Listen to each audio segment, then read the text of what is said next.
Great job! Deposit the left eye in the cleaning receptacle on your left.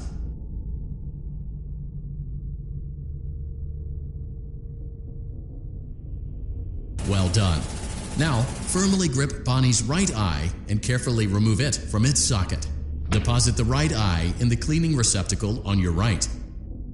Good job. To open Bonnie's faceplate, carefully press the two buttons located on either side of Bonnie's jaw. When done correctly, you should hear two small clicks. Well done. You now have access to Bonnie's harmonization module.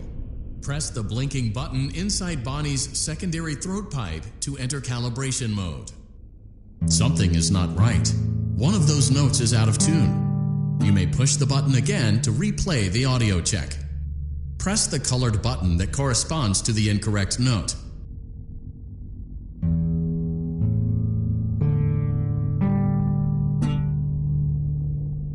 Press the blinking button again to verify your work.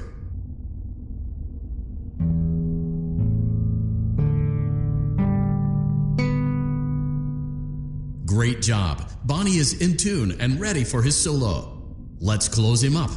Simply replace both eyes in the same order that you removed them, then close up the faceplate, and we'll call it a day.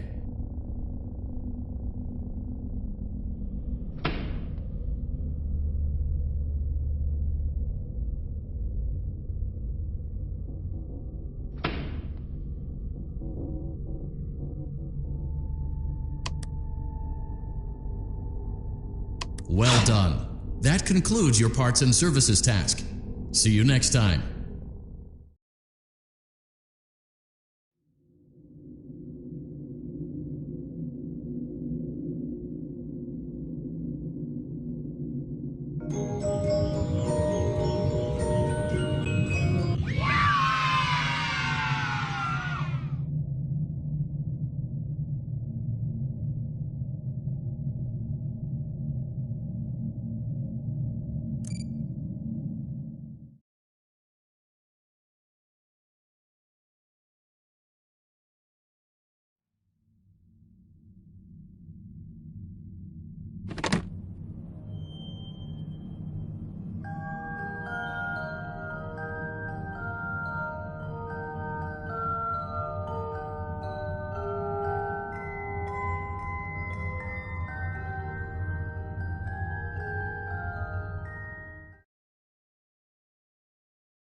you through some of the things you can expect to see during your first week here and to help you get started down this new and exciting career path.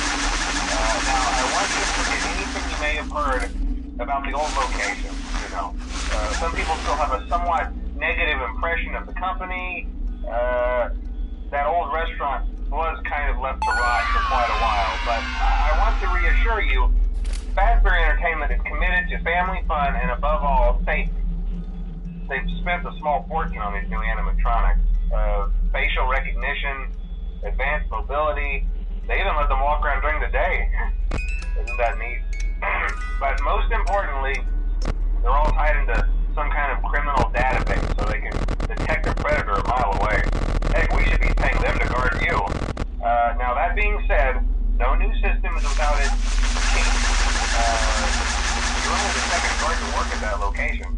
The first guy finished his week but complained about conditions. We switched him over to the day shift. So, hey, lucky you, right? Mainly he expressed concern that certain characters seemed to move around at night and even attempted to get into his office. Now, from what we know, that should be impossible. That restaurant should be the safest place on Earth. So while our engineers don't really have an explanation for this, the working theory is that the robots were never given a proper night mode. So when it gets quiet, they think they're in the wrong room. So then they go try to find where the people are, and in this case, that's your office. So our temporary solution is this. There's a music box over by the prize counter, and it's rigged to be wound up remotely. So just every once in a while, switch over to the prize counter video feed and wind it up for a few seconds. It doesn't seem to affect all of the animatronics, but it does affect one of them. And as for the rest of them, we have an even easier solution. You see, there may be a minor glitch in the system, something about robots seeing you as an endoskeleton without a costume on and wanting to stuff you into a suit. So hey, we've given you an empty Freddy Fazbear head. Problem solved. You can put it on any time and leave it on for as long as you want. Eventually anything that wandered in will wander back out. Something else worth mentioning is kind of the quirky modern design of the building. You may have noticed there are no doors for you to close. But hey, you have lights, and even though your flashlight can run out of power, the building cannot. So don't worry about the place going dark. Well, I think that's it. You should be golden. Check the lights, put on the Freddy head if you need to. Keep the music box wound up. Piece of cake. Have a good night, and I'll talk to you tomorrow.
settled in on your first night.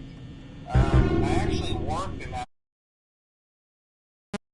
before you.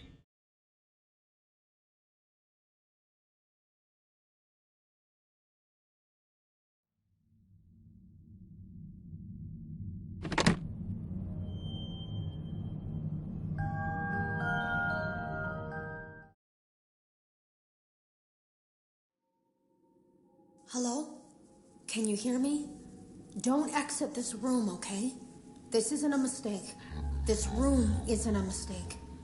I had to hide these logs away from the core gameplay files, in a place that only a beta tester would look, and in a place where the files could be protected.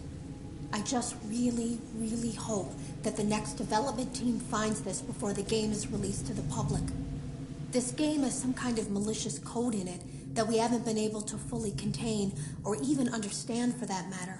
We're over budget and out of time. But that's not the reason that we're shutting down.